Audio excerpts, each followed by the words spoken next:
Greetings, I'm Ari. Listen closely. Today, Israel struck a major blow to Hezbollah's leadership in Lebanon. Once again, if you check the mainstream news, you'll read that Israel attacked a building in Beirut and destroyed a tunnel in Gaza. Simply empty headlines without any context.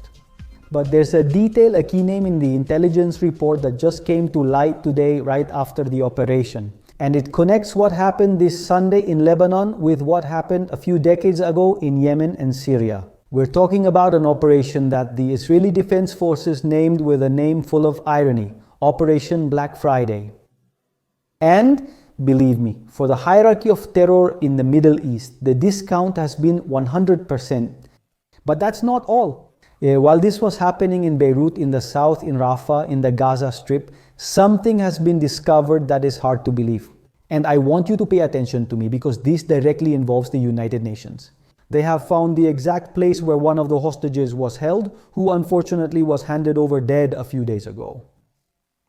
We'll get to this outrageous news in a moment, but first we have to go north to Lebanon. Today, Sunday, right in the center of Dahiyeh, in broad daylight, what is known as Hezbollah's untouchable stronghold in Beirut, an Israeli missile struck a specific apartment. They didn't destroy the building or the block as they say it was a home visit. The target? Aitam Ali Tabatabai, also known as Abu Ali. And now, well, you might be wondering, Ari, who is this guy and why is he so important? Well, look, Tabatabai wasn't just a simple commander launching rockets. He was the chief of staff of Hezbollah. This man was terrorism royalty, son of a Lebanese mother and an Iranian father. He was the blood link between Tehran and Beirut. We're talking about the man who commanded the Radwan force, the elite unit designed to invade northern Israel. In fact, according to the Alma Center, he was responsible for the operational plan for the invasion of Galilee. That plan, which thanks to God and the Israel Defense Forces, they were never able to carry out. On October 7th, at the same time as what happened back then in 2023 by Hamas in Israel. But there's a fact that most people overlook, and it explains the magnitude of this blow. Please look at this detail. In 2016, the United States, the State Department, offered a reward of $5 million for information about this man. Why? Well, because Abu Ali didn't stay right, not in Lebanon. He was sent to Yemen to train the Houthis, specifically for everything related to sabotaging the ships that were passing through this important maritime passage, from where the Houthis sabotaged the passage of American ships. He was also sent to Syria to save the Assad regime. He was the architect of what is known as the export of the revolution. Wherever Iran needed fire, they would send Abu Ali there with the matches. He survived an assassination attempt 10 years ago in Syria. He was presumed dead in Yemen in 2022, but finally today his luck ran out. Now, I know what many of you are thinking, and if I don't clarify it, you're going to write it in the comments. Ari, isn't there supposed to be a ceasefire between Hezbollah and Israel? Didn't they sign a United States-backed agreement last year? Well, that's obviously a completely valid question, and the answer is what defines Israel's new doctrine. Yes, there is an agreement. Hezbollah says it abides by it, but in practice. The reality on the ground is that Hezbollah is desperately trying to rearm and rebuild its infrastructure on the border with Israel. We've covered this on this channel in several episodes and shown you different examples. Israel Defense Forces operations in southern Lebanon have uncovered various things. Tunnels, infrastructure, warehouses with weapons, in short, everything that the Israel Defense Forces has dismantled. All of Hezbollah's attempts to rearm and obviously to prepare for a future attack against Israel. And here's the key. Israel no longer plays containment. A security official revealed an important detail about the operation here to an Israeli media outlet. Only an hour passed from the time the intelligence report arrived until the missile hit Tabatabai's window. Just 60 minutes. The intelligence was so sensitive and timely that Israel had to act at once. There wasn't even time to notify the Americans under the established protocol. And I know many will say, what do you mean notify the Americans? Of course, inunto to chanma tiunto idu Well, obviously all of this works with protocols, understanding that there is an established ceasefire protocol between Israel and Hezbollah. The thing is, the Americans were informed while the operation was taking place, because the window of opportunity was just a matter of minutes. And Israel takes advantage of these opportunities instantly. They don't hesitate to carry out that kind of operation. So politics has, as the official said, Israel follows a logic of enforcement. If they violate the agreement, if they try to rearm, Israel attacks.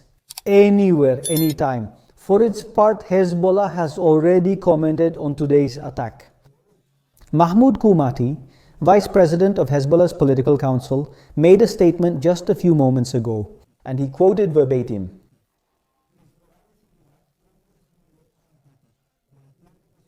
With the Zionist enemy, it's a waste of time. As an army, as a people, and as a resistance movement, we are committed to stopping the aggression. Today's attack crossed a new red line. Hezbollah's leadership is examining the response, and only they will make the decision.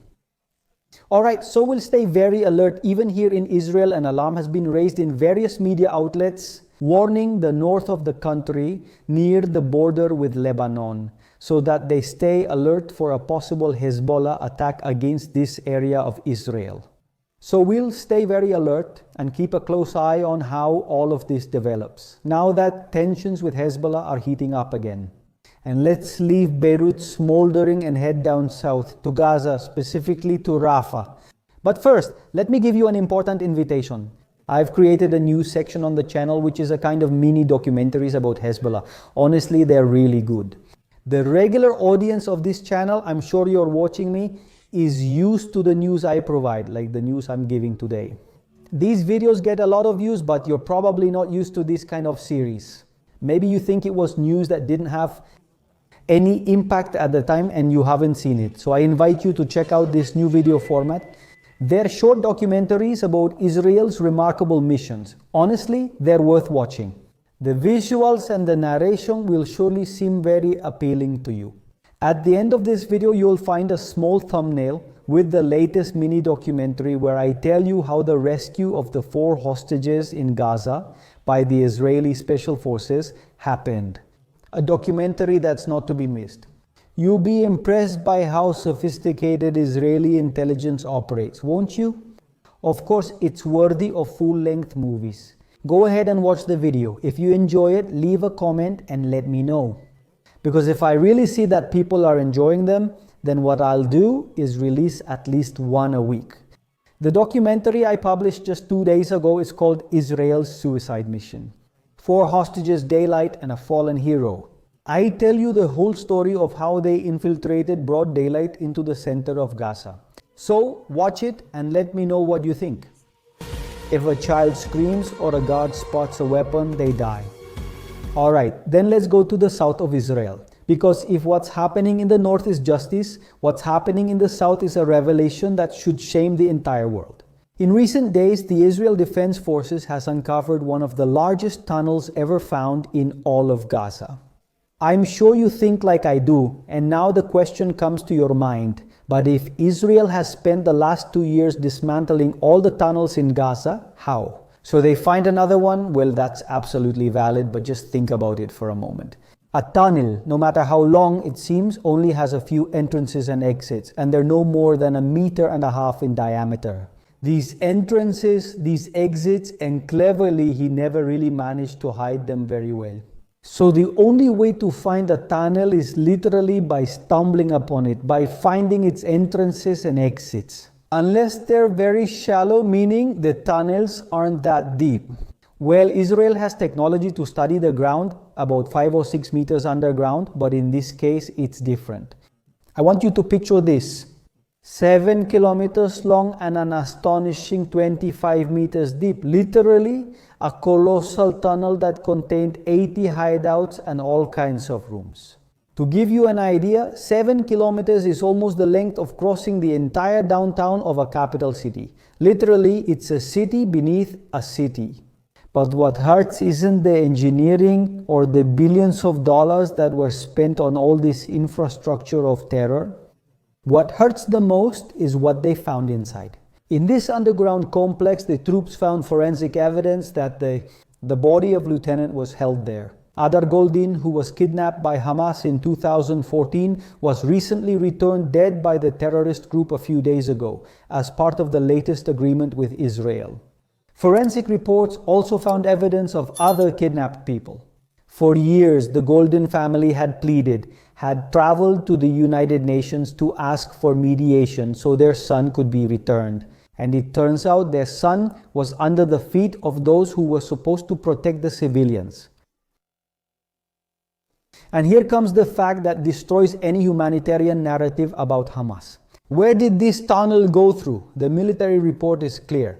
Obviously, since it's so long, 7 kilometers in length. It went under mosques, under clinics, schools, kindergartens. And listen carefully, it went under UNRWA facilities. The very same ones belonging to the United Nations. We've been saying this for months.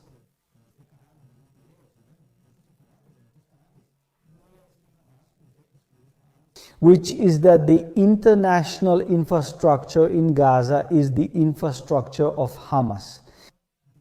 How do you build a tunnel 25 meters deep, stretching for kilometers underneath a school, clinics, and United Nations offices? Without anyone hearing the excavators, without anyone seeing the rubble, without anyone noticing the machinery and the personnel doing the digging?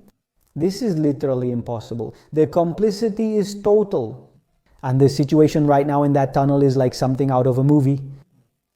Remember that there are 200 Hamas terrorists trapped underground in one of the tunnels. I've shared that with you in other videos. Well, we're talking about the same group that's been rumored about for weeks. The report said that there were about 200 terrorists trapped in the area.